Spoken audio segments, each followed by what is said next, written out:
तो आज हम लोग जो डिस्कशन करने वाले हैं वो है GSTR 3B से। तो GSTR 3B क्या है, ये हम लोग बहुत संक्षेप में लेंगे ये चीजें, और जो पॉइंट मेन है जिस पे आप लोगों को प्रॉब्लम आ सकती है या जो पॉइंट हाईलाइटेड होने चाहिए उस पे हम लोग थोड़ा सा डिटेल में डिस्कस करेंगे। ठीक है, तो सबसे पहले देख लेते हैं कि GSTR 3B क्या है। What is form GSTR 3B, सबको पता है। डिटेल हम लोग केवल इसको पढ़ करके माइंड मेकअप करके चलेंगे। एक मिनट रोकना चाहेंगे। देखिए, ये इनकी अपनी खुद की फर्म चलती है, फिर भी हम इनको इसलिए लेकर के आए कि आपको व्यापार में जागरूकता रहे, भले आप ना करें। अभी आपने इनकम टैक्स में यही कहा कि हमें बैंक पे नहीं जाना चाहिए, लेकिन कोई इनको बेवकूफ ना बना पाए। बिल्कुल, कोई अपना काम नहीं कर पाता। तो आपको ये जानकारी रहे कि 3B में क्या क्या डिटेल लेनी चाहिए। हमारे वकील साहब तो ले ही नहीं रहे, बिल्कुल, तो हमारे लिए गड्ढा खोद रहे हैं। ये अकाउंटेंट प्रोफेशन में इन्होंने पीछे हमसे GSTR 3B ओवन भरवाया, तो हमने इनसे तुरंत कहा कि जब तुम उस लाइन में हो और तुमको काम मिलने लगा तो तुम पहले काम खराब कर दोगे तो फिर तो बातें खत्म हो गई। बिल्कुल बिल्कुल बिल्कुल। इसलिए आप लोग ये ना समझें कि हमें काम करना है कि नहीं करना। जो चीजें सर अभी बताएंगे वो पहले एक बार सर की पूछ लेना है, फिर सर लास्ट में आपसे पूछेंगे कि हाँ आप बताइए आपकी क्वेरी क्या है। हाँ, कहीं पर भी आप लोगों को कोई कंफ्यूजन है तो वो आप पूछ लीजिएगा। सर जानते हैं, हम चाहें तो सर से कभी पूछ सकते हैं और हम कर सकते हैं। फिर भी जिस दिन तक क्लास ज्वाइन हुई हमने कभी कोई क्लास मिस नहीं करी। भाई देखिए, आपका फायदा है, आप अपने क्वेश्चन पूछ पाओगे। सर जितना पढ़ाते हैं मुझे 50% आता है सर, लेकिन फिर भी मैं बराबर सुनता हूँ और बराबर पढ़ता हूँ, ये भी क्लास मिस नहीं करता हूँ। इसलिए आप इस बात न रहे कि नहीं मेरे काम का नहीं है, कब उसका काम पड़ जाएगा। ये तो काम का तो तब होगा जब हमें पता होगा। हम भी बात भाई किसी जमाने में एम्बेसडर कार और फिएट कार दो ही कारें थी। आप अरबपति हो, कार कौन सी खरीदेंगे? आपके पास अवेलेबिलिटी कौन सी है? दो ही कारें हैं। आज आपके पास अवेलेबिलिटी कितनी है? 6-7। अरे बहुत है, यही एक कंपनी में इतने ब्रांड हैं। अब आप इंडिया नहीं फॉरेन में कहीं से भी खरीद के ला सकते हैं। ठीक है ना, करोड़ों रुपए की कारें हैं। तो अवेलेबिलिटी है, लेकिन आपको पता तो होनी चाहिए कि कहां पर है, कैसे मिलेगी। अगर आपको पता ही नहीं है तो आपके पास लाख रुपया रखा हो। KTL चलो। KTL चलो भाई, वहां क्या बोलोगे? जो सबसे महंगी कार हो वो दिखा दो भैया, जितनी जागरूकता ठीक है ना। दे दो। आज आप दुकान में जाते हैं, आपको अगर नहीं पता है तो आप क्या बोलते हैं? जो सबसे अच्छी हो। दुकानदार पहले समझ जाता है ये सबसे बेवकूफ आदमी है। इसको कुछ नहीं पता है। तो हमें जानकारी होनी चाहिए। आजकल के बच्चों को अगर आप देखें तो क्या करते हैं, मुझे पेप्सोडेंट चाहिए, आप कॉलगेट ले आइए और फिर बताइए घर में यूज हो जाए तो। ठीक है ना, वो पेस्ट नहीं मांगते, आप जाते हो टूथपेस्ट दे दो ना, वो ब्रांड बताएंगे और ब्रांड में भी वो बताएंगे जो अभी लॉन्च हुआ होगा। तो हमें जब चीजों की जानकारी होगी तभी तो हम अपनी बात रख पाएंगे और उसका लाभ ले पाएंगे। अगर हमें जानकारी नहीं है तो हम कैसे कर पाएंगे? चलिए खैर आगे बढ़ते हैं फटाफट। Form GSTR 3B is a simplified summary return and the purpose of the return is for taxpayers to declare their summary GST liabilities for a particular tax period and discharge these liabilities. A normal taxpayer is required to file Form GSTR 3B returns for every tax period. अब यहाँ पे देखिए 2-3 चीजें आ गई। एक तो बात आ गई सिंप्लीफाइड समरी रिटर्न है। कैसा रिटर्न है ये? सिंप्लीफाइड है। तो हम इन चीजों को ध्यान देते हुए चलेंगे, आगे आपको इन चीजों की जरूरत पड़ेगी। ठीक है, और इसको फाइल कौन कर सकता है? ये भी चीज यहां पर आ गई, कौन? Normal tax payer. जो नॉर्मल टैक्स पेयर है वो इसको फाइल करेगा और ये सिंप्लीफाइड समरी रिटर्न है। ठीक है, समरी का मतलब सब लोग समझ गए। ठीक है ना, ये डिटेल्ड रिटर्न नहीं है, यहाँ पे आपको डिटेल कोई भी नहीं देनी है, केवल समरी देनी है। एग्रीगेट टोटल मांगता है, टैक्स का भी और टर्नओवर का भी। ठीक है,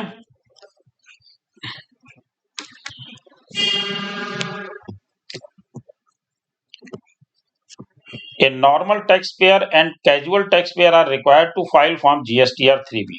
जिन लोगों ने पहले क्लास ज्वाइन कर रखी उनको पता है कि कैजुअल टैक्स पेयर को भी GSTR 3B फाइल करना होता है। तो नॉर्मल टैक्स पेयर भी फाइल करेगा और कैजुअल टैक्स पेयर भी फाइल करेगा। कहां पर हम GST रिटर्न फाइल कर सकते हैं ये आपको पता है कि डैशबोर्ड में जाएंगे, वहां पे रिटर्न में जाएंगे और अपना रिटर्न फाइल कर लेंगे। कब हमें GST रिटर्न फाइल करने की जरूरत होती है? आप लोगों को ऑलरेडी पता है कि 20 तारीख होती है और जो QRMP में है उनकी 20, 22, 24 होती है। Is filing of form GSTR 3B mandatory even if there is no business in the particular tax period? अगर कोई बिजनेस हमने नहीं किया है तो क्या हम नील का रिटर्न फाइल कर सकते हैं जी, या हमें फाइल करना जरूरी है या नहीं जरूरी है? जरूरी है। अगर हमारा नील का रिटर्न है तब भी फाइल करना है। नील का रिटर्न हम किसको बोलते हैं पता है? कोई खरीद नहीं, कोई बिक्री नहीं, कोई RCM नहीं। एक चीज पूछ सकते हैं? हाँ बिल्कुल। जैसे एग्जाम्प्ट है, हम वो टैक्स दे के हम माल खरीद रहे हैं, मैन्युफैक्चरिंग कर रहे हैं और लेकिन उनका एग्जाम्प्ट में बिकता है, तो उनका क्या मतलब ITC मिलेगी? ITC तो मिले पर उनका एग्जाम्प्ट में जा रहा है। फिर से बताइए। जैसे कोई जैसे वो डॉक्टर, ये दवाइयां नहीं होती जो पशु वालों की होती है, हाँ? माल टैक्स दे के खरीदते हैं, टैक्स दे के खरीदा, मैन्युफैक्चरिंग करी दवाइयां, और वो जो बेचते हैं तो एग्जाम्प्ट पे जाते, एग्जाम्प्ट पे बेचते हैं, उस पे कोई नहीं, वो एग्जाम्प्ट पे जा रहे हैं। उनको आपका कहना ये है मैन्युफैक्चरिंग करते हैं, ये ट्रेडिंग मैन्युफैक्चरिंग करते हैं। देखिए मैन्युफैक्चरर्स के लिए एक इन्वर्टेड ड्यूटी स्ट्रक्चर का है सिस्टम, जिसमें वो जो टैक्स का डिफरेंस है उसका वो रिफंड ले सकते हैं। लेकिन अगर आप टैक्सेबल सप्लाई को एग्जेम्प्टेड बेच रहे हैं तो आपको कोई भी रिफंड नहीं मिलेगा। वो तभी मिलेगा जब आप मान लीजिए 28% में ले रहे हैं और 5% में बेच रहे हैं, 18% बेच रहे हैं, 12% बेच रहे हैं, तो डिफरेंस आपको मिलेगा। लेकिन अगर एग्जेम्प्ट बेच रहे हैं तो आपको कोई भी रिफंड नहीं मिलेगा। अब देखिए इसमें नील रिटर्न को हम लोग समझ लेते हैं। कई बार इस पे कंफ्यूजन रहता है। आप लोगों का कहना है कि अगर हमने कोई भी ट्रांजैक्शन नहीं किया है तो हम नील रिटर्न फाइल कर सकते हैं। Form GSTR 3B can be filed as nil return when there are no transaction as well as liability to be reported and paid. देखिए यहाँ पे एक चीज और आ गई। क्या आ गई? इनका कहना है कि नो ट्रांजैक्शन, जो आप लोग कह रहे हैं बिल्कुल ठीक कह रहे हैं। इसके आगे ये क्या कहना है? As well as liability to be reported and paid in the return for the particular tax period। Transaction तो आपने कोई नहीं किया, लेकिन आपके ऊपर लायबिलिटी है, तो क्या आप नील रिटर्न फाइल कर पाएंगे? नहीं कर पाएंगे। अगर आपके ऊपर टैक्स लायबिलिटी निकल रही है और आप चाहें कि हमने इसमें कोई ट्रांजैक्शन नहीं किया है, हम नील रिटर्न फाइल कर दें, तो आप नहीं कर पाएंगे। ठीक। Nil return can be filed by you if you have not made any outward supply. बहुत ध्यान दीजिएगा, not made any outward supply and have not received any goods services and do not have any tax liability.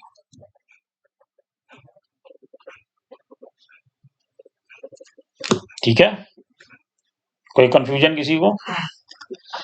Sir हाँ बताइए। जैसे हमने ना cell करी ना परचेज करी, तो लायबिलिटी से टैक्स कैसे? क्या लायबिलिटी तो आपके पीछे की भी हो सकती है, लायबिलिटी आपकी RCM की भी हो सकती है। हाँ, RCM की तो दे सकते हैं, लेट फीस की दे सकते हैं, अदर कोई तो लायबिलिटी। अगर कोई पेंडिंग लायबिलिटी आपकी है, पहले से आ रही है, पेंडिंग है,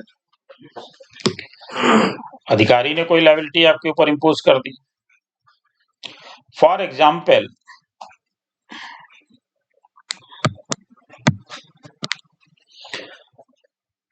if your answer any of below question is in affirmative, your return will not be nil return। कौन कौन सी कंडीशन में nil return नहीं कहलाएगा? Have you made any supply of goods services including, जो आपका क्वेश्चन था वो आ रहा, have you made any supply of goods or services including nil rated, exempt and non-GST supplies or received any supplies liable for reverse charge during this tax period। अभी हम लोगों ने चर्चा की निल रेटेड हो, एग्जेम्प्ट हो, कुछ भी हो, रिवर्स चार्ज की लायबिलिटी आ रही हो, आप निल 3B फाइल नहीं कर पाएंगे। Have you made any interstate supplies to unregistered person, composition taxable person or UIN holders? ठीक है, ये तो आपकी आउटवर्ड सप्लाई में वैसे ही कवर हो रहा। Do you have any claim oblique reversal of input tax credit ITC on purchase of goods और रिसीप्ट और सर्विसेज? अगर कोई ITC का आप रिवर्सल कर रहे हैं तो भी आप निल रिटर्न फाइल नहीं कर पाएंगे। Have you received any nil rated exempt or non GST supplies during the tax period? ये ऑलरेडी डिस्कस कर चुके हैं। Do you have any interest or late fees including carry forward late fee liability to be paid?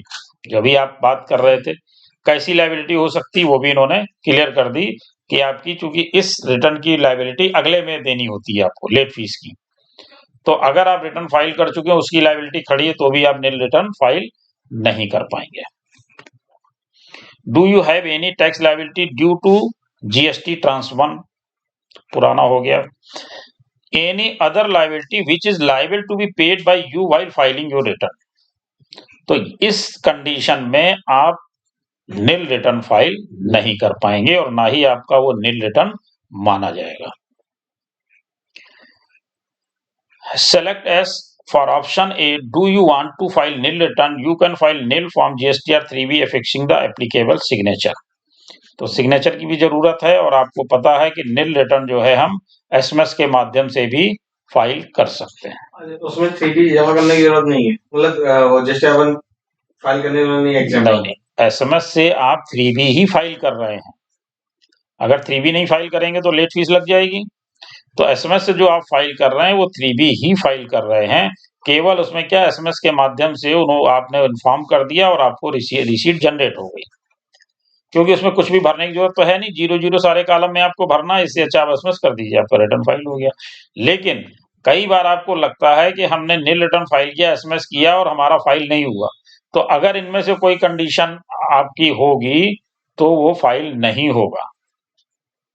तो sir फिर revert नहीं आता, जैसे SMS हमने किया, एसएमएस सेव कर दिया, बाय चांस वहां से कोई ऐसा नॉर्मल किस चीज के लिए नहीं, एक्सेप्टेंस का आएगा, एक्सेप्टेंस का आएगा।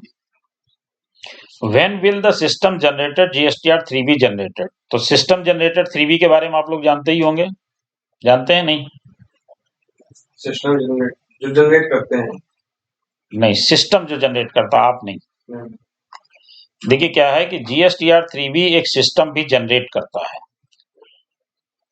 एक आप भरते हैं उसमें सारी फिगर्स कैलकुलेशन, उसके बाद GSTR 3B बनता है। एक सिस्टम भी जनरेट करता है GSTR 3B, उसके बारे में नहीं पता। देखिए ऑटो पॉपुलेटेड एक GSTR 3B सिस्टम पे आता है। वो कहां से आता है?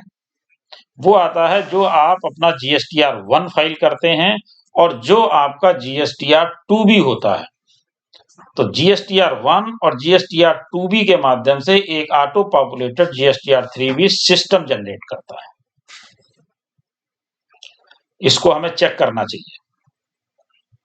आप उसको PDF फॉर्म, एक्सेल फॉर्म सब में आता है, उसको आप डाउनलोड करिए, डाउनलोड करने के बाद चेक कर लीजिए, क्योंकि गवर्नमेंट आगे चल के ये इस कोशिश में है कि आपको कुछ नहीं करना है, वो सारा कुछ भर के आपको दे देंगे, आपको खाली चेक करना है सही है या गलत है। This PDF will be available on their form GSTR 3B dashboard from tax period of August 2022। कब से आना शुरू हुआ ये? अगस्त 2020 से ये ऑटो पॉपुलेट होना शुरू हुआ। Containing the information from GSTR 1 filed by them on or after 4 September 2020। तो 4 सितंबर 2020 के बाद से ये इन्होंने व्यवस्था शुरू की है। जो इसमें ऑटो ड्राफ्टेड हैं, values that are auto drafted in the system generated GSTR 3B from form GSTR 3B is not final. ठीक है, जो उसमें ऑटो ड्राफ्ट हैं वो फाइनल नहीं है, फाइनल फिगर आपको भरनी है, वो केवल जो है आपको व्यू करने के लिए, देखने के लिए है।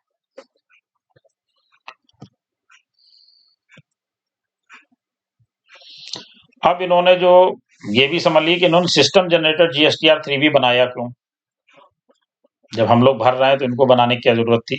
इनका कहना assistance in filing of GSTR 3B आपको सहायता मिलेगी, आप उसको देख करके अपनी चीजें चेक कर सकते हैं। जैसे आप पहले 26 AS में करते रहे, आजकल TIS AIS आ गई स्कीम, उसमें भी आप चेक करके ITR फाइल करते हैं, वैसे इन्होंने भी दे दिया। Minimising errors and mismatch in return filing, improving overall compliances, assistance in long-term reconciliation of Form GSTR1 and GSTR2B with Form GSTR3B। तो ये आपको रिकंसिलेशन करना है GSTR1, 2B और 3B का। तो जो ये ऑटो ड्राफ्टेड है, अगर आपको सही लगता है तो वही फिगर आप भर करके फाइल कर सकते हो, अदरवाइज उसको एडिटेबल है, आप एडिट करिए, फाइल करिए। अब जो मेन फीचर है GSTR3B के, हम लोग उस पे आने वाले हैं। Which details of Form GSTR3B are generated by GST portal in system generated GSTR3B PDF based on file form GSTR1। देखिए यहाँ से आपको ये क्लियर होगा कि किस टेबल में हमें क्या चीज फिल करनी है, और इसी के अकॉर्डिंग जो आपका ऑटो पॉपुलेटेड फॉर्म है GSTR3B का, वो भी इसी कंडीशन पर फिल होकर के आपको मिलेगा। चेक करने से आपको ये भी पता लगेगा कि देखिए हम कहीं किसी गलत कॉलम में तो नहीं भर रहे थे, क्योंकि वो इसी नियम को फॉलो करके उसको भरेंगे। अब इसमें जैसे टेबल है हमारी टेबल 3.1A, जिसका टेबल नंबर है 4A। इसमें हम कौन सी चीजें भरते हैं? Taxable output supplies made to registered person other than zero rated supplies. यहां पर हमें कौन सी फिगर भरनी है? टैक्सेबल भरनी है। और कौन सी नहीं भरनी है? Zero rated. इसके अलावा कोई भी फिगर नहीं भरनी है, केवल टैक्सेबल ही भरनी है। केवल टैक्सेबल भरनी है। जैसे जैसे हम लोग टेबल में आगे बढ़ते जाएंगे, वैसे वैसे हम लोगों को पता चलेगा कि कौन कौन सी टेबल में क्या भरना है, इसमें केवल यही भरना है। क्योंकि शुरुआत में लोगों ने बहुत गलतियां की हैं, जैसे नील रेटेड एग्जेम्प्टेड उन लोगों ने तो भरा ही नहीं है, या भरा है तो इसी कॉलम में भर दिया है, और उसके बाद जो उसका टैक्स है वो उसको छोड़ के जैसा कैलकुलेशन करना चाहिए वैसा करके टैक्स भर दिया। अब उसको कैसे पता चलेगा? वो आपको नोटिस देगा, 28% कैलकुलेट करेगा, जो आपने टोटल फिगर डाली नहीं मैच करेगा, मिसमैच की नोटिस दे देगा। तो यहाँ पे क्या है कि GSTR3B भरते समय जो जिसके मन में आया, कोई फार्मूला किसी ने इस्तेमाल नहीं किया, जो जिसके मन में आया उस तरह उसने भरा। किसी ने एग्जेम्प्ट, नील रेटेड, डीम्ड, जितनी भी एक्सपोर्ट सब कुछ टोटल करके भर दिया, किसी ने सबको एक्सक्लूड करके भर दिया।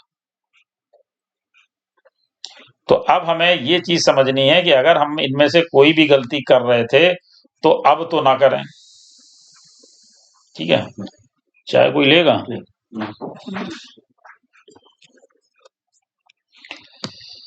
इसके बाद अब टेबल नंबर 4B में क्या है? Outward supplies made to register person attracting tax on reverse charge. 4A में हमें कौन सी लेनी है? जो RCM की है। अब देखिए वहां पे आपकी अलग हो गई, अब RCM वाली आ गई आपकी इसमें। अब ये दो तो हमें बहुत अच्छे से पता थी, अब कौन सी नहीं पता थी उसको देखिए। अब इसकी टेबल है 4C। पहले जिन लोगों ने क्लास ज्वाइन करी है उनको इसके बारे में पता है।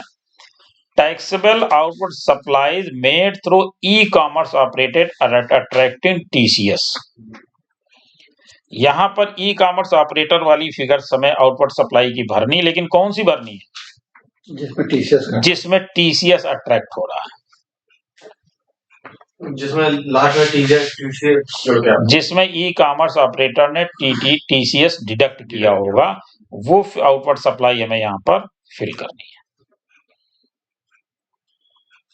इसके बाद हम आते हैं टेबल नंबर 5A में।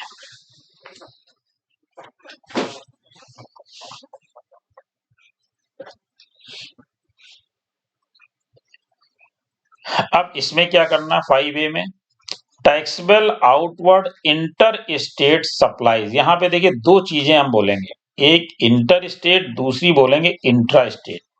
बहुत ध्यान से समझिएगा क्योंकि दोनों में मामला अपोजिट हो जाता है। जो इंटर स्टेट है वो आपकी स्टेट के बाहर की, यानी जैसे पहले हम लोग कहते थे सेंट्रल सप्लाई, ठीक है ना, सेंट्रल सेल बोलते थे वैट वगैरह में।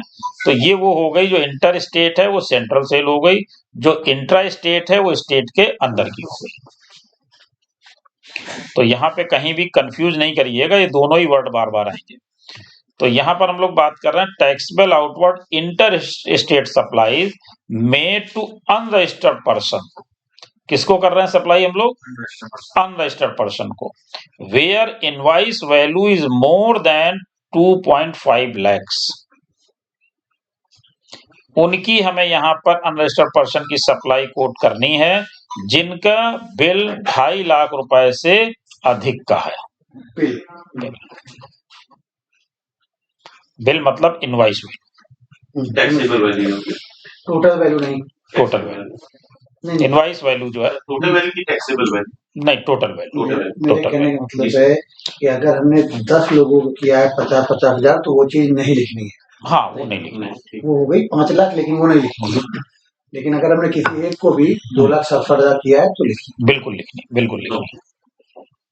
अभी तक ये चीजें जो है बहुत लोगों ने इन चीजों पे ध्यान नहीं दिया है और ये गलतियां हो रही हैं। इसके बाद table 5B, taxable outward inter state supply made through e commerce operator attracting TCS where invoice value is more than ₹2.5 lakhs। अभी ई कॉमर्स ऑपरेटर और TCS ये आप देख चुके हैं। उसके बाद फिर ये एंट्री क्यों आ गई? क्योंकि अब ये 2.5 लाख से ऊपर वालों को आपको टेबल नंबर 5B में लाना पड़ेगा। एक इनवॉइस वैल्यू, एक इनवॉइस वाला 5B में 5 लाख से ऊपर, हाँ, नहीं 2.5 लाख। इसके बाद है 6C, टेबल नंबर 6C, जिसमें क्या है? डीम्ड एक्सपोर्ट्स है।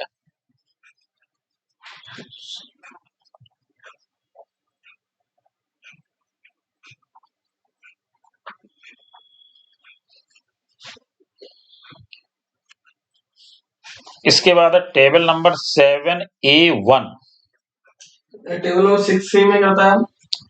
टेबल नंबर 6A में हमने बताया, 6A नहीं बताया अभी, तो 6C बताया है, 5B बताया, 5A बताया है, 6C बताया डीम्ड एक्सपोर्ट का, और 7A1 में आ गए टैक्सेबल आउटवर्ड इंट्रा स्टेट।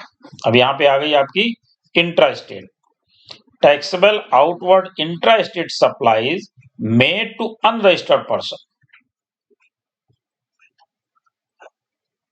कोई कंफ्यूजन?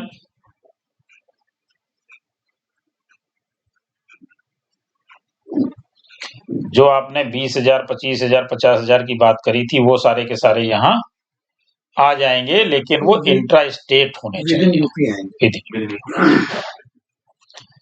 अब बात आ जाती है table number 7B1, taxable outward inter state supplies made to unregistered person where invoice value is up to ₹2.5 lakhs। Sir ये B1 इंटर स्टेट की गई है। इंटर स्टेट, पहले जो बात थी वो इंट्रा स्टेट की थी और अब बात हो रही है इंटर स्टेट की। वहीं रख दो। इंटर स्टेट की B1 में इंट्रा स्टेट की बताई थी table number 7A1। Sorry inter state की जो भी लास्ट पॉइंट है। अच्छा, इंट्रा स्टेट की बता रहा हूँ, इंट्रा की वही हमने कहा, कंफ्यूज मत करिएगा इंट्रा और इंटर। 7A1 जो बोला है वो इंट्रा स्टेट का बोला, और 7B1 जो है वो इंटर स्टेट का बोला है। 2.5 अप टू ₹2.5 लाख, 2.5 लाख से कम वाली आएंगे, मतलब 2.5 लाख रुपए तक की आएंगे। अब इसमें से जो हम लोगों की कभी कभी अमेंडमेंट करनी होती हैं, तो अमेंडमेंट वाले टेबल नंबर 9A में आएंगे। अब किस टेबल में कौन सा अमेंडमेंट आएगा सबका अलग अलग है। तो 9A में है amendments made to invoices declared in previous tax period in table 4 and 5।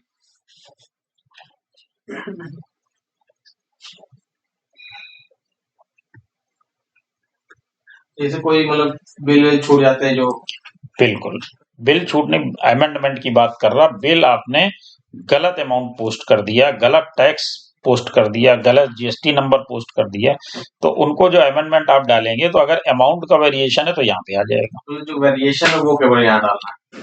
Amendment तो आप वहीं जा करके करेंगे, उसकी अमाउंट का जो वेरिएशन होगा वो यहाँ पे आएगा। ऊपरी भरा हैं? अभी हमने ऊपरी भरा, ऊपरी घटाया, ऊपरी सब किया।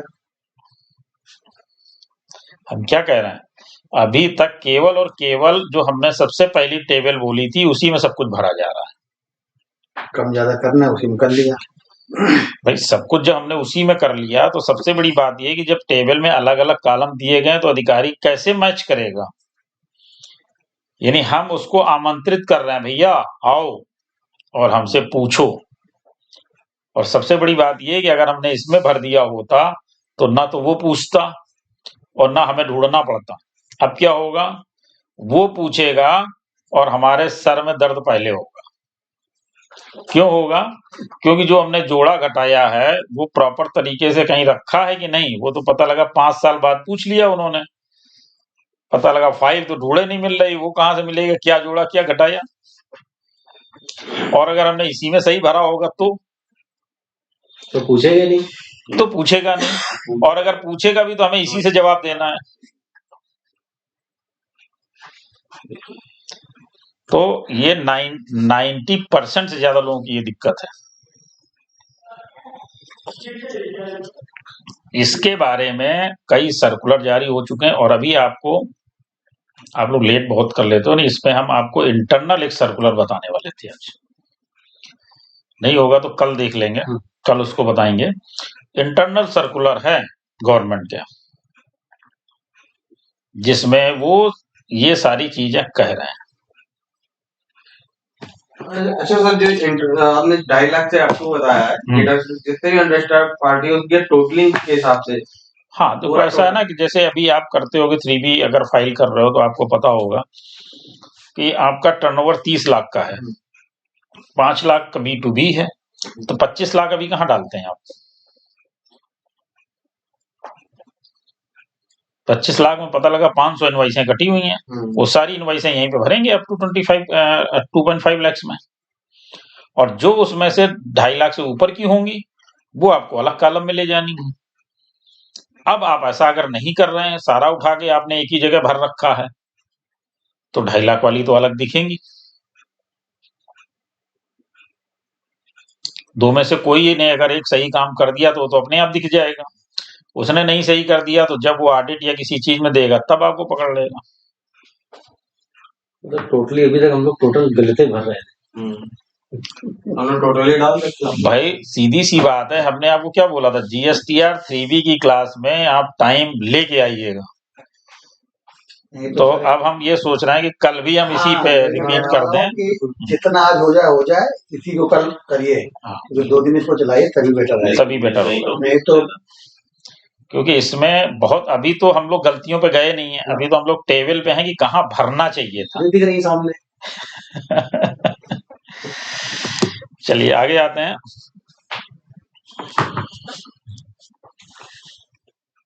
टेबल नंबर 9B में जब आते हैं तो फिर आपके आ गए credit debit notes pertaining to invoices declared in table number 4 और 5। जो भी टेबल नंबर 4 और 5 में हमने डिक्लेयर किया इनवाइसेस, उससे संबंधित जो डेबिट नोट और क्रेडिट नोट हैं उसकी डिटेल हमें भरनी है टेबल नंबर 9B में। अच्छा, अभी तक आप लोगों को ये नहीं पता होगा कि 3B का फॉर्म इतना बड़ा होगा। दिखता था जो मेन था वो तो छोटा सा दिखता है फॉर्म। कभी लगा होगा कि 2, 3, 4, 5 बनने का फॉर्म है ये? पहले आता था, हैं? पहले जब टिक करो यस नो तो तब खुलता था। हाँ, तब खुलता था। अब आपने टिक किया, उसने उतना ही खोल दिया कि जितने से मतलब नहीं वो हटा दी। नहीं तो एक कितना बड़ा फॉर्म है। आप देखिए अभी तो टेबल, अभी तो जो काम किए वही हम लोग ले रहे हैं ना, बीच की टेबल तो छोड़ दे रहे हैं। 9B 9C आ गए, 9A गायब हो गई, जैसे बीच में 4-5 गायब हो गई।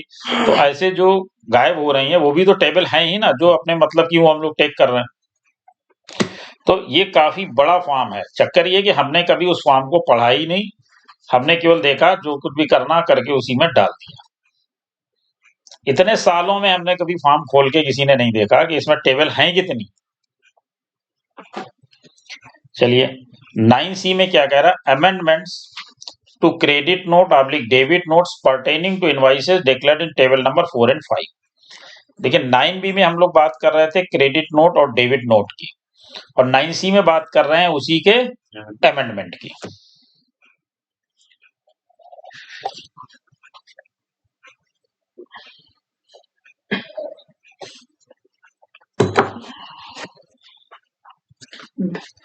क्रेडिट डेबिट नोट में अमेंडमेंट होते हैं? क्यों नहीं होता है? कोई फिगर गलत चला गया, क्रेडिट अगर नंबर गलत जैसे इनवॉइस गलत हो जाती है वैसे क्रेडिट नोट भी गलत हो सकता है, नहीं हो सकता? चलिए नहीं हुआ, आपने गलत चढ़ा दिया, ये भी नहीं हो सकता।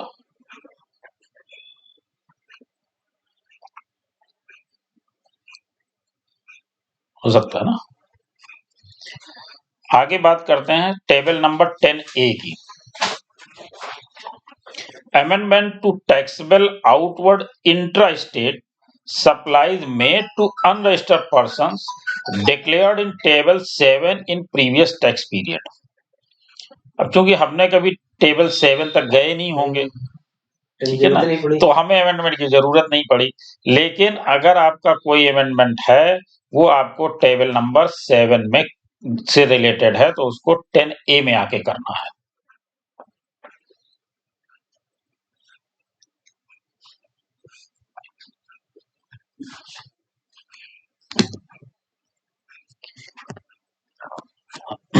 मतलब हर चीज के लिए उन्होंने अलग कॉलम दिया है, कोई भी चीज एक ही में नहीं घुसेड़ी उन्होंने। क्रेडिट नोट, डेबिट नोट, उसकी एंट्री डाली है, अलग अलग डालनी है, उसको अमेंड करना है तो उसके लिए अलग टेबल दी है। 10B में आ गया, table number 10B, amendment to taxable outward inter state supplies made to unregistered persons declared in table 7 in previous tax period. तो एक बार हम लोग इंटर स्टेट की बात करेंगे और एक बार बात करेंगे इंट्रा स्टेट की, मतलब उसी की दो एंट्री हो गई। तो हम लोगों ने इंट्रा स्टेट और इंटर स्टेट दोनों की बात कर ली। अब जो एक महत्वपूर्ण बिंदु है जिसपे शायद आप लोग ध्यान देते हो ना देते हो, आप दे लीजिए। टेबल नंबर 11(1)(11)(I)(A)(1) 11(I)(A)(1) ये क्या है? Advance amount received in the tax period intra state. सबसे खतरनाक है। खतरनाक कहाँ, जब जानकारी नहीं किसी को तो भरा नहीं तो खतरनाक खाते आप ले आए। ये तो जिस दिन से 1 लाख बुरे लगा पता लग गया, नहीं तो उठाकर आप देख लीजिए कितने अकाउंटेंटों को, कितने एडवोकेट को, कितने व्यापारियों को जिन्होंने फॉलो किया हो। अभी इनके जो आए थे मालिकान और ये दोनों लोगों का ये था कि पिछले में हम इसको काट के एडवांस ले रखा है, एडवांस ले लें और ये कर लें। अब तुम्हें समझ में आ गया होगा। इनके तो मालिकान यही कर रहे हैं, इनके तो मालिकान पिछले 17-18 से यही नाम किसको दे दिया और किसका ले लिया। करोड़ कम 80-90 लाख रुपया देना बाकी है। तो उन्होंने बड़ा अकाउंटेंट रखा ना। अकाउंटेंट यही रहे। नहीं वो बड़ा अकाउंटेंट आजकल है मोदी जी, वो खुद ही कैलकुलेट करके बता देते हैं। जब वो 3B भर के दे रहे हैं, GSTR 1 भर के दे रहे हैं, आपका ITR भर के दे रहे हैं, AIS TIS दे रहे हैं, 26AS दे रहे हैं, ये दे रहे हैं कि आपको टैक्स जमा किया कि नहीं, एडवांस टैक्स का मैसेज दे रहे हैं, क्या नहीं दे रहे हैं, वो सब कुछ दे रहे हैं। सर बहुत आदमी खुश हुए सैलरी वाले कि मेरा ITR भरा हुआ है। हाँ बिल्कुल खुश हो गए, लेकिन ये नहीं समझें कि नहीं हमारी जानकारी इन तक पहुंच गई। ये खुश हो गया कि किसी एडवोकेट और क्रेडिट की जरूरत नहीं है, अब तो भरा हुआ है, बटन दबा तो चला गया। लेकिन ये नहीं सोचें कि ये बात डर की बैठो कि हमारी सारी चीजें सामने वाले के पास, वो हमारी बता रहा है। भाई आपको ये तो अवेयरनेस हो ही जानी चाहिए कि जब वो हमें भर करके दे रहे हैं यानी वो आपकी सारी चीजें ले रहे हैं। देखिए अभी जब हम लोग AIS और TIS की बात कर रहे थे तो उस समय क्या है, लोगों का पोस्ट ऑफिस नहीं दिख रहा है अभी इसमें बात हमने बहुत अच्छी बात है। अब व्यापारी क्या चाह रहा है, खुद चाह रहा है कि तुम्हारा पोस्ट ऑफिस भी ले लो, क्यों, यहाँ भरा हुआ मिल जाए, हमें पोस्ट ऑफिस जाके कंप्लीट करा के लानी ना पड़े बात। मतलब आपको ये सब दिख रहा, वो नहीं दिख रहा, वो भी दिख जाता तो हमें उसकी भी ना लानी पड़ती। तो मोदी जी ने ये अच्छी से समझ लिया है कि हिंदुस्तान का आदमी चाहता क्या है कि सब कुछ दूसरा करके ले आए, उसके बाद वो 2 थप्पड़ भी मारे तो कोई दिक्कत नहीं है, सहन कर लो, काम तो नहीं करना पड़ रहा है। तो यहाँ की जो टेंडेंसी है उसको उन्होंने फॉलो किया। अब हर आदमी चाहता है वो खुद ही कॉल पहुंच जाए कि भैया ये भी भेज देना, हमारी पोस्ट ऑफिस पहुंच जा रहे, तुम्हारा वो दिख नहीं रहा है, वो भेज तो बैंक वालों को तो दिखता है, वो खुद ही पहुंच जाएगा कि आप इसको डाल दो तो दिखे। जैसे 26 ईयर्स में नहीं दिखता, टीडीएस पहुंच जाते हैं तुरंत, अरे वो डालो हमारा टीडीएस नहीं दिख रहा है, तो खुद लोग जा करके ये करवाएंगे। लेकिन अब ये देखिए बहुत महत्वपूर्ण बिंदु है, इसको आप लोग जरूर ध्यान दें, क्योंकि देखिए होता क्या, जब भी कोई असेसमेंट करने बैठता है वो सबसे आसान चीज लेता है, कौन सी चीज लोग नहीं कर रहे होंगे, ठीक है ना। उसको पता है कि एडवांस अमाउंट अगर किसी ने रिसीव किया है तो उस पर तो टैक्स वो देने वाला है नहीं, पहली चीज। दूसरी चीज, आपने पेमेंट किया चाहे नहीं किया, 180 दिन से ज्यादा भी हो जाए, लेकिन आप आईटीसी लेने से तो मानोगे नहीं तुरंत। अगर हमें बैठा दिया जाए कि आपको असेसमेंट करना है तो हमें किसी का कुछ खोलने की जरूरत ही नहीं,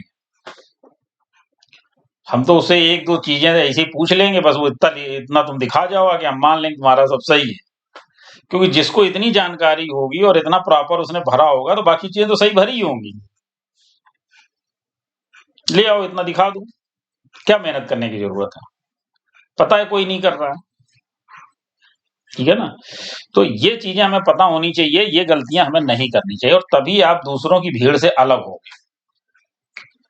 जब आपका क्लाइंट या आपका कस्टमर या जो भी आपका है वो बोलेगा कि हमें तो इस पे भी देना पड़ रहा है, सामने वाले कहेगा हम तो देते ही नहीं है, और जब वो पूछेगा तो क्या कहेगा, उसको पता ही नहीं तो बताएगा क्या। तो आप उस भीड़ से अलग हो जाओगे, आपकी रिकॉग्निशन जो है वो अलग बनेगी।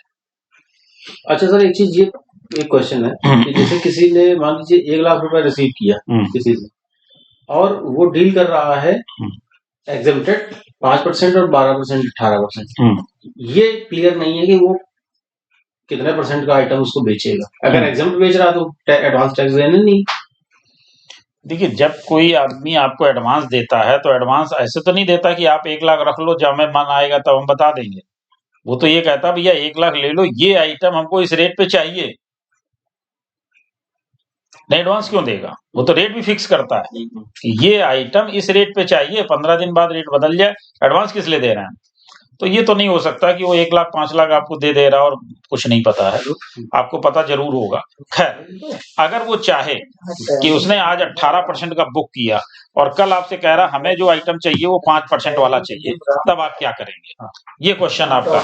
क्वेश्चन ये इसलिए है कि अगर वो चेंज करता है तो आपको टैक्स फाइनल कब जमा करना है। टैक्स फाइनल तो तब जमा करना है जब आपको इनवॉइसिंग करनी है, तो तभी आपको, अभी आप क्लेम भी तो नहीं कर रहे हैं, तभी आपको टैक्स क्लेम भी करना है। तो आप टैक्स क्लेम कर लीजिए जितना आपका है, बाकी आपका बैलेंस बचा रहेगा। लेजर तो आप ही का है, जितना 3B में भरोगे कटेगा तो उतना ही, ठीक है ना। अब क्या है कि इसमें कॉलम अलग अलग दिया, अभी हम लोग करते क्या है कि सब उसी में जोड़ जाड़ के जमा कर देते हैं, लेकिन हमको करना क्या चाहिए, इसका अलग कॉलम में जमा करें तो अब ऑटोमेटिक दिख रहा है। नहीं क्लियर हुआ, बाकी आपका आपके लेजर में रहेगा, कोई दिक्कत नहीं है, वो पैसा कहीं नहीं जाने वाला। 18% में आपने जमा कर दिया, मान लीजिए वो 5,000 रुपए बन गया, जब आपने बिलिंग की तो बन गया 4,000 रुपए, तो 1,000 तो आपके कैश लेजर में बचा रहेगा ना। 3B से जब जो लायबिलिटी बनेगी वही तो डिडक्ट होगी। क्लियर। इसके बाद है 11IA2, advance amount received in the tax period inter state. तो एक बार हम लोग इंटर स्टेट की बात करते हैं और दूसरी बार इंटर स्टेट की बात करते हैं, ठीक है। दूसरा कॉलम केवल इंट्रा और इंटर का अंतर है, बाकी सेम है। इसके बाद हम लोग आ गए table 11IB1, advance amount received in earlier tax period and adjusted against supplies being shown in this tax period। जो बात हम लोग अभी कर रहे थे कि पहले हमने ले लिया है, अब हम जब एडजस्ट करेंगे, मालूम पड़ा कि फर्स्ट क्वार्टर में हमने वो एडवांस ले लिया और उसका टैक्स डिडक्ट करके जमा कर दिया, वो आपके कॉलम अलग हो गए, टेबल अलग हो गई, अब आपको जब एडजस्ट करना है तो एडजस्ट जब करेंगे तो कौन सी टेबल में डालेंगे? 11IB1 में। ठीक है, केवल अमाउंट आ रहा है कि टैक्स भी आ रहा है? अमाउंट आएगा। अमाउंट आएगा सर? तो जब अमाउंट आएगा तो फिर नहीं, इसमें तो 3B में तो टैक्स आएगा ना, अमाउंट और टैक्स दोनों ही आते हैं। दोनों भी आएंगे। जो ITC है उसमें केवल आपकी ITC आती है, और जो आउटवर्ड सप्लाई है उसमें आपके दोनों चीजें आती हैं, अमाउंट भी आता है और टैक्स भी आता है। क्यों भाई, आप लोग भरते हो, ज्यादा पता होगा। जो 3B भरते हो तो उसमें आउटवर्ड में आपका जो सेल अमाउंट है वो भी आता है और टैक्स भी आता है, ठीक है ना। और जो ITC क्लेम करते हो उसमें परचेज अमाउंट तो आता नहीं है, केवल ITC बस ये।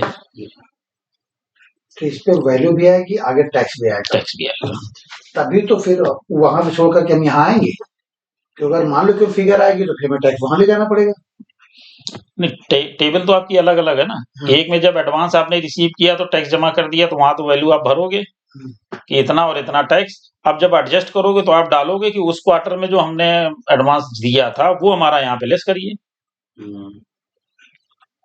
तो सप्लाई में भी तो जोड़ेंगे, यहीं से तो जुड़ जाएगा, 3B तो है। इसको सर प्रैक्टिकली समझाइएगा, ये इस टॉपिक को प्रैक्टिकली समझाइएगा, हम तो कंफ्यूज हैं। ये तो बहुत इसमें वो भी है ना कि लोग इसमें एडवांस कितना दे दिया। चलो इसमें ऐसा कर लेते हैं कि इसका टेबल वाइड ब्रेकअप जो है आपको बता देते हैं, उसमें डेमो टाइप के अमाउंट भर करके वो करा देते हैं। मान लीजिए 1 लाख, एक एग्जांपल मान लिया 1 लाख आया, हमको यहाँ भरना है, और जब वो पे करेंगे। नहीं ये बात नहीं। जैसे मान लीजिए हमने 10 बिल काटे, 10 बिल टैक्सेबल है, सिंपल सी बात।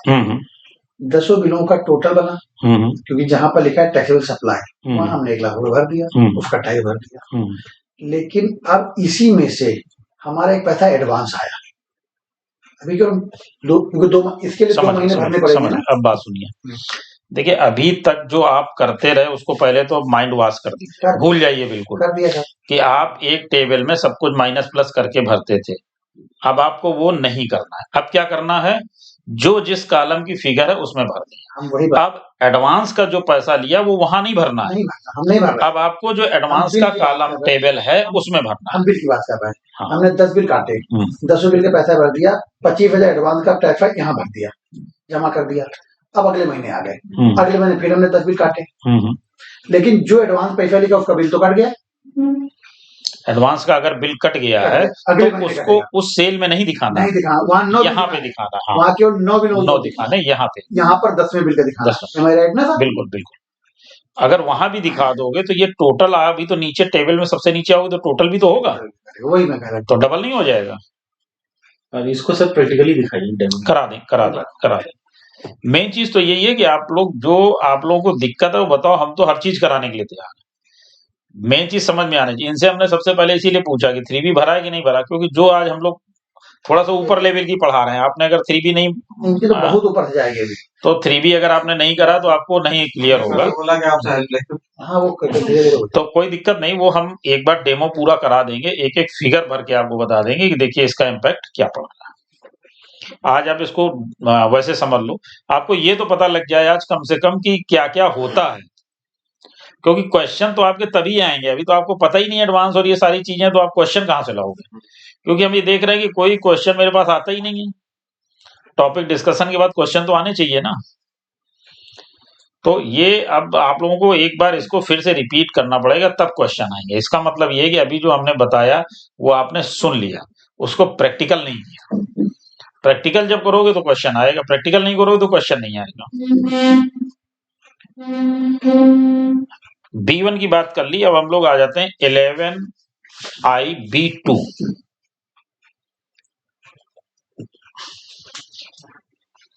Advance amount received in earlier tax period and adjusted against supplies being shown in this tax period interstate। तो ये सेम है, केवल उसमें इंट्रा था और इसमें हो गया इंटरस्टेट। तो इसमें डिस्कस की जरूरत तो है नहीं मेरा ख्याल है। अब हम आ जाते हैं 11II में, amendments to information regarding advances in previous tax periods। जो एडवांसेस थे उनमें अगर कोई अमेंडमेंट आया है तो उसकी भी फिगर हमें अलग टेबल में शो करनी है। इसके बाद आ जाते हैं टेबल नंबर 3.1 बी में। इसका टेबल है 6A। क्या था 11 क्या था 11.1 बी।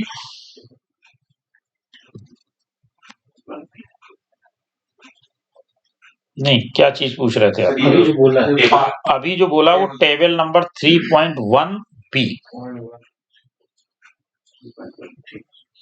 अभी तक जितने भी ये डिस्कशन हुए ये टेबल नंबर 3.1A था, उसी के अंदर सारी टेबल थी।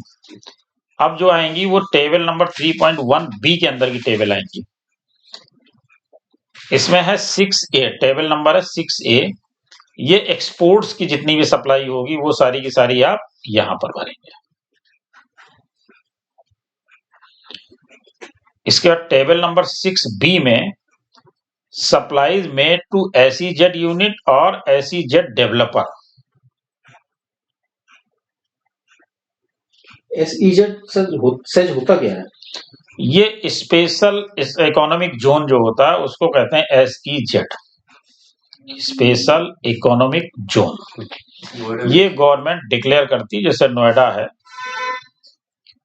गाजियाबाद पहले था, वहां की छूट मेरा ख्याल खत्म हो चुकी है, नोएडा की अभी चल रही है। तो नई नई जगह जहां पे डेवलप करते, जैसे अपने कानपुर के सराउंडिंग में सबसे पहले की गई थी, आपका रनिया था, बंधना था। ये स्पेशल इकोनॉमिक जोन पहले घोषित किए गए थे। आपका जैनपुर था, ये पुराने सेल टैक्स वैट में भी नहीं था, इससे पहले ही था। तो ऐसे नए नए गवर्नमेंट इकोनॉमिक जोन डेवलप करती है। जैसे उत्तराखंड में है तो कहीं पे जहाँ पे नहीं है, हाँ, तो ऐसी जगहों पे वो होते हैं, उनको छूट अलग से मिलती है। तो अगर कोई सप्लाई आप उनको दे रहे हैं तो उसकी सप्लाई आप वहां नहीं ले जाएंगे भाई। अभी क्या, आपने तो सेल किया, बिल काटा, इट मीन्स हमने डाल दिया, काम खत्म। लेकिन आपको डालना नहीं है, इसकी सेल अलग दिखानी है। इसमें जगह 6B में 6B amendments made to invoices declared in previous tax periods in table 6A और 6B। तो ये amendments की बात आ गई। जो 6A और 6B जो अभी बताया आपको, उनका कोई भी amendment है तो वो 9A में आ जाएगा। अब 9B में क्या आएगा? इसी के credit note, debit notes pertaining to invoices declared in table 6A 6B। तो उससे रिलेटेड जो भी क्रेडिट नोट, डेबिट नोट है वो आ जाएंगे टेबल नंबर 9B में।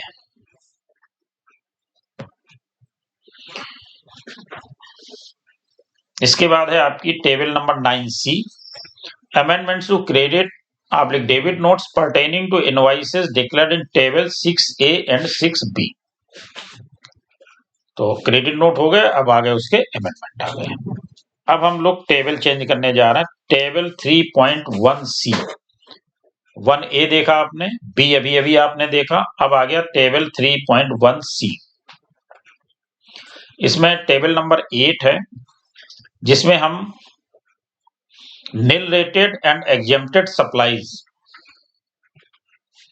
ये यहां पर लेकर के आएंगे। Nil rated and exempted supply table number 8 में लेके आएंगे।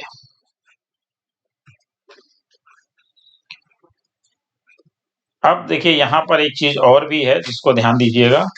टेबल नंबर 8 में ही टेबल नंबर 3.1E आ गया। सी था ना अभी जी, तो टेबल नंबर 3.1E आ गया।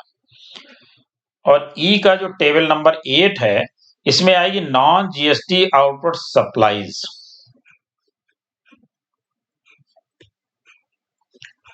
तो नॉन GST आउटपुट सप्लाईज आप लोग भरते हैं, नहीं भरते हैं? नहीं भरते हैं।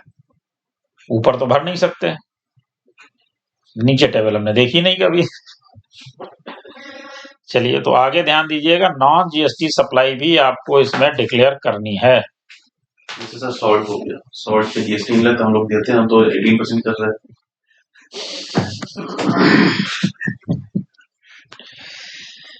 तो मतलब आने से कुछ फायदा हो रहा है। वो भी, और जो और सच्ची बात है कि जो जिससे ऑर्डर है वो भी 18% हमें दे रहा। बताइए, अरे बहुत बहुत बहस हो जाती है, लोग जो है मानने को तैयार नहीं होते, और जो ज्यादा लर्नेड पर्सन है वो तो कतई नहीं मानते।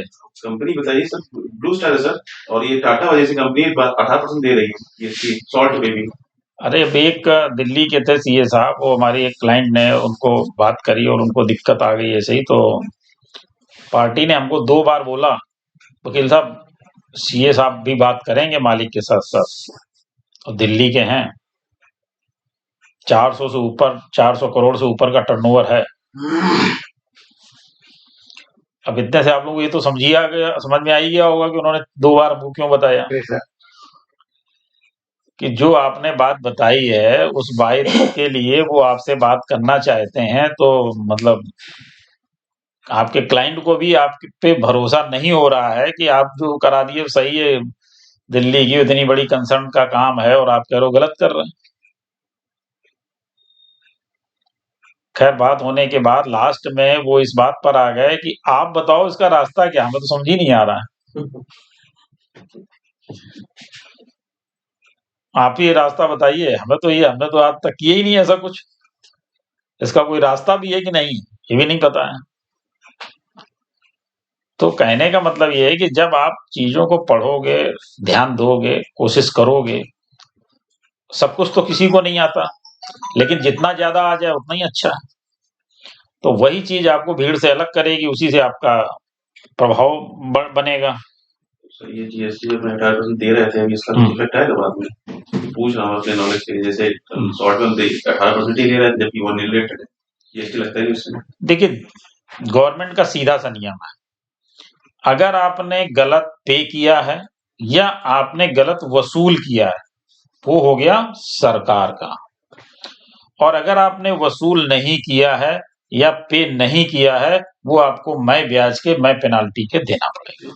पे कर रहे थे, देखिए कर रहे हैं तो कोई तो बस वापस नहीं मिलना, लेने में हुई चीज हायर, देने में हुई चीज लो। हमारे सर बिल्कुल प्याज के छिलके की तरह वो उतार के लेंगे, आखिरी में कुछ बचा तो और छिलका निकल गया तो काम खत्म। देना है तो प्याज की बोरी सहित चाहिए, बोरी कब लो। अब हम लोग आ गए टेबल नंबर 3.2 में। देखिए अभी तक टेबल नंबर थी 3.1 ई लास्ट थी, उसके बाद आ गया टेबल नंबर 3.2।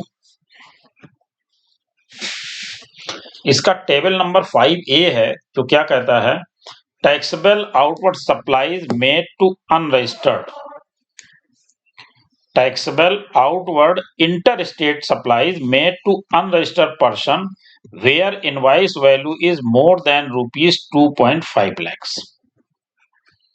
तो ये अनरजिस्टर्ड पर्सन के हैं जिनका 2.5 लाख से अधिक का है, अगर इनको आपने सप्लाई किया है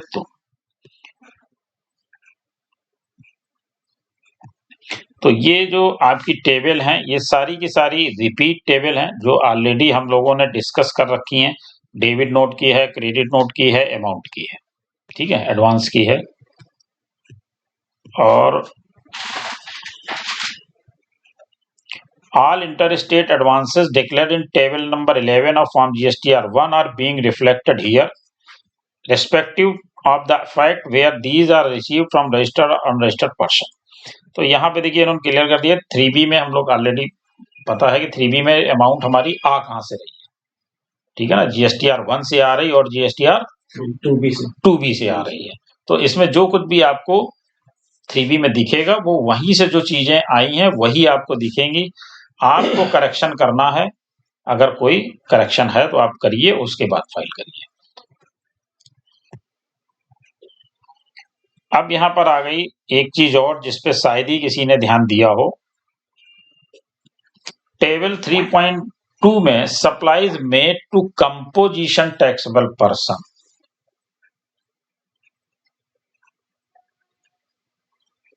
जो भी कंपोजिशन टैक्सेबल पर्सन को आपने सप्लाई की है वो कहां दिखाते हैं?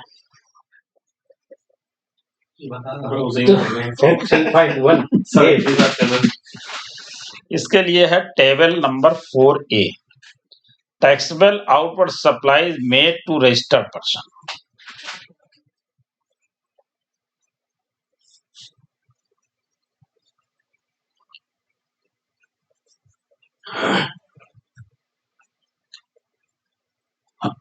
इसके बाद 4C है जिसमें taxable outward supplies made to registered person through e commerce operator attracting TCS।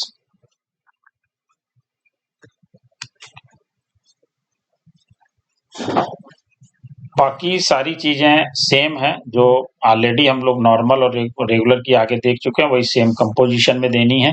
बस आपको ध्यान ये रखना है कि जो कंपोजिशन डीलर हैं उनको अगर आप सप्लाई दे रहे हैं तो उसकी डिटेल आपको जो रजिस्टर्ड है उनकी अलग भरनी है। तो जो कंपोजिशन है वो रजिस्टर्ड अनरजिस्टर्ड का कोई मतलब ही नहीं, क्योंकि रजिस्टर्ड होगा तभी कंपोजिशन होगा। तो कंपोजिशन पे अगर आपने किसी को माल बेचा है तो कभी किसी ने देखा होगा कि हमने बिल काटा है तो ये कंपोजिशन में कि रेगुलर में है।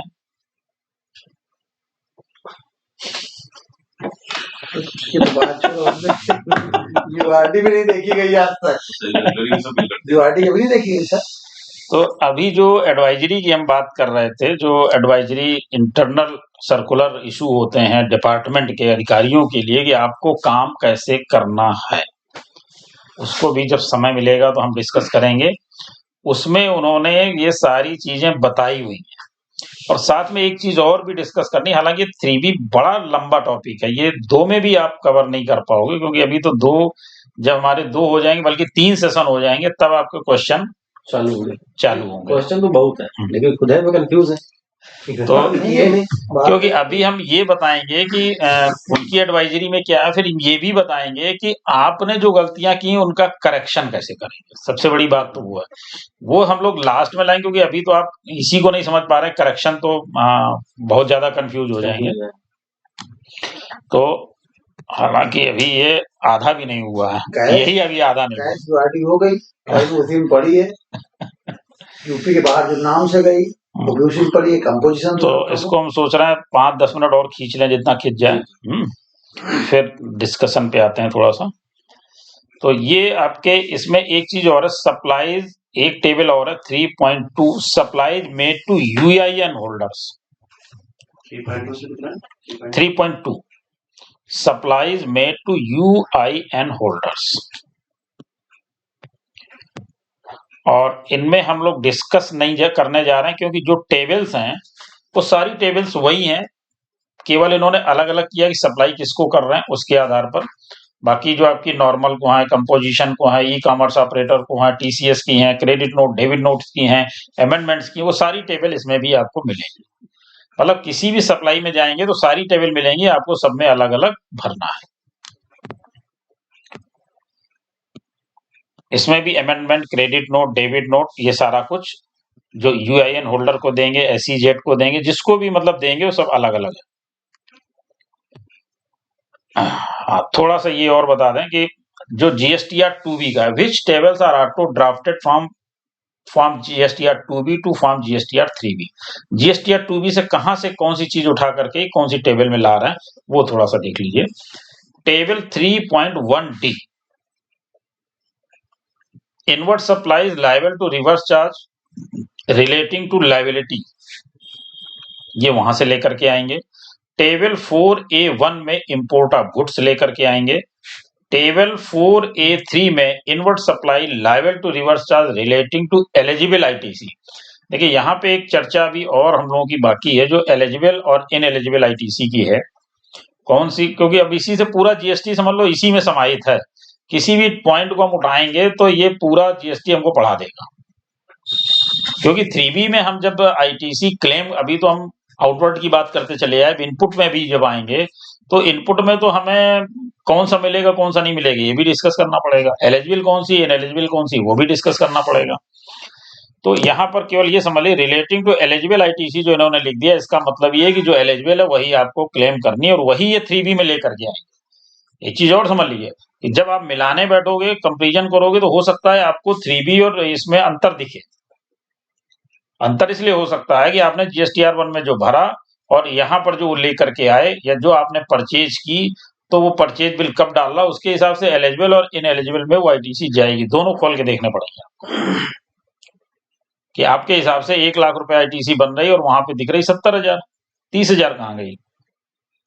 तो 30,000 आप ये भी देखिए, ऐसे तो नहीं इनएलिजिबल में पड़ी हुई है, तो फिर इस पे जब डिस्कस करेंगे तो पूरा बताएंगे आपको कि इनएलिजिबल क्या है, एलिजिबल क्या है और कैसे इसको हम समझ पाएंगे और कैसे ठीक कर पाएंगे। इसके बाद 4A 4 invert supplies from ISD। ISD को भी हम लोगों ने पिछले उसमें पढ़ा था, तो उसकी भी इन्होंने टेबल दे रखी है अलग से। इसके बाद table 4A 5 all other ITC। ज्यादातर देखिए आप काम किसमें करते हैं, ITC सबसे पसंदीदा आपकी टेबल है, जो कुछ भी है सब ऑल अदर ITC में आ गई, काम खत्म। इसमें सारे कॉलम दिए हुए हैं, सबकी ITC आपको अलग अलग क्लेम करनी है।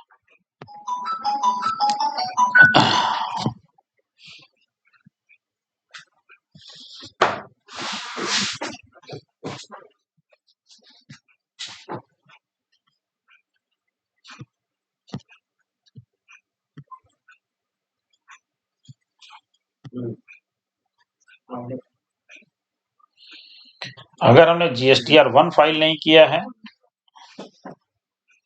तो हमारा ऑटो पॉपुलेट होगा कि नहीं होगा? नहीं होगा, नहीं होगा। ऑटो पॉपुलेट तो होगा, लेकिन उसकी फिगर नहीं आएगी, सप्लाई की फिगर नहीं आएगी।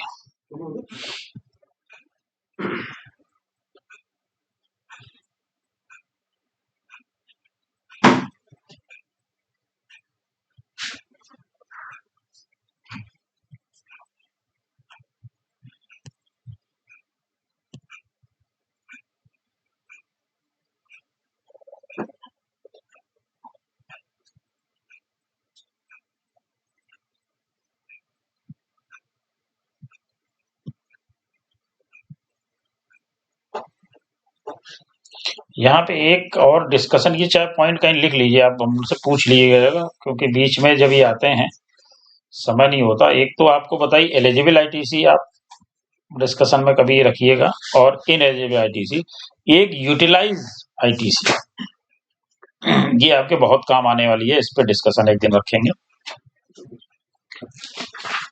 हमने क्या यूटिलाइज किया है और क्या यूटिलाइज नहीं किया है।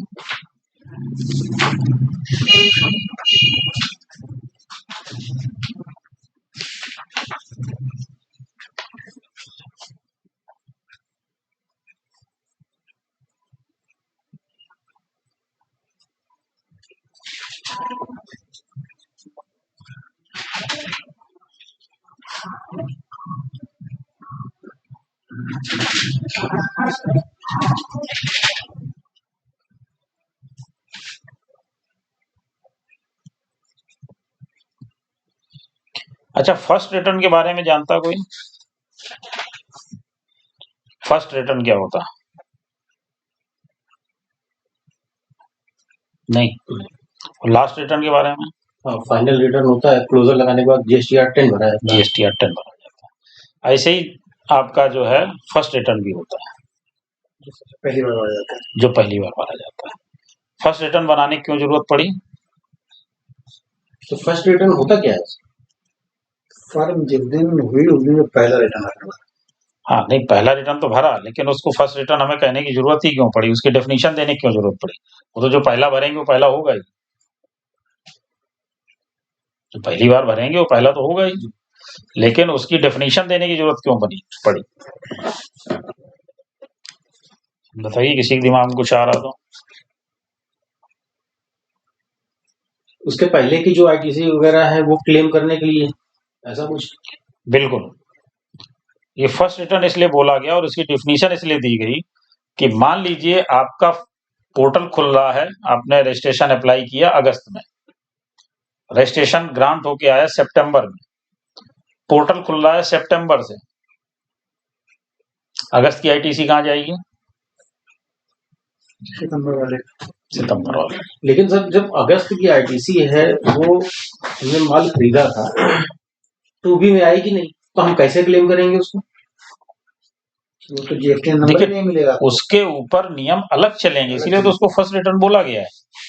अदरवाइज फर्स्ट रिटर्न क्यों बोलते हैं? फिर तो वो तो आपके पास ऑलरेडी वो सिस्टम तो है ही है, आप 12-18 महीने तक क्लेम कर रहे हैं, पावर तो है ना आपके पास 18 महीने तक। तो फर्स्ट रिटर्न में क्यों जरूरत पड़ी? इसीलिए जरूरत पड़ी कि इसके नियम अलग चलेंगे। तो सर जैसा अभी जो एग्जाम वाला हम बता रहे हैं आपको, अभी इन्होंने फरवरी में अप्लाई करा था, अभी 5 तारीख को आया इनका GST। तो क्या इनका भरा जाएगा? बिल्कुल, फरवरी का रिटर्न अगर ओपन हो रहा तो भरिएगा, नहीं भर रहा है तो फरवरी की फिगर सारी लेकर के मार्च में आनी पड़ेगी। 6 महीने बाद भी अगर आएगा तो पीरियड 6 महीने की पूरी फिगर्स लेके आउटवर्ड इनवर्ड सब लेके आना पड़ेगा first return with effect date के बाद। हाँ, अगर हमने उसमें विद इफेक्ट डेट डाल दी है तो आपने मान लीजिए जो भी डेट डाली है उस डेट के बाद 6 महीने बाद आपको ग्रांट करते हैं। तो कई बार क्या होता है कि पोर्टल आपका तो उस डेट से खोलता है, लेकिन आपने डिमांड तो तब से करी थी, इफेक्टिव डेट तो आपको मिल गई, लेकिन इफेक्टिव डेट के बाद पहले तो इफेक्टिव डेट लिख के नहीं आती थी, ग्रांट डेट ही लिख के आती थी, अब शायद आने लगी है। तो वो पोर्टल अगर नहीं खुल रहा है या कोई भी प्रॉब्लम है, आप फर्स्ट रिटर्न में सारी फिगर्स लेकर के आएंगे। वो 6 महीने की हो, साल भर की हो, 2 साल की हो, इससे मतलब नहीं है। हमने रजिस्ट्रेशन अप्लाई किया, उस पर हमने विद इफेक्ट डेट डाल दी, बिल्कुल, और हमको 10 दिन, 15 दिन, 20 दिन या 2 ही दिन बाद महीना चेंज हो गया, हमको रजिस्ट्रेशन मिल गया। क्योंकि मेरे पास GSTN था नहीं, तो हमने GSTN कोई परचेज की नहीं, जितनी परचेज की फर्म के ना या अपने नाम की 2 ही परचेज की। तो जब हमने फरवरी अप्लाई किया, फरवरी में मेरा मार्च गया, तो मार्च में उसने खोला पोर्टल, तो हमने मार्च की उसके बाद की परचेज हमने पहले ही परचेज उठाई ही नहीं, क्योंकि बैंक था नहीं, कुछ ऐसा था नहीं, तो हमने उठाया भी नहीं। मतलब कहने का आपका ये कि मार्च का उठाया, फरवरी में परचेज हमारी थी, लेकिन वो हमने पर्सनल नाम से ले रखी, पर्सनल ये फर्म के नाम से ली थी, और कैश में परचेज की, कैश में से सेल करी, क्योंकि GSTN कुछ था तो था नहीं। चलो अच्छा, अब इस टॉपिक को हम लोग बंद कर लें, ठीक है, इसके बाद आपकी बात कर रहे हैं।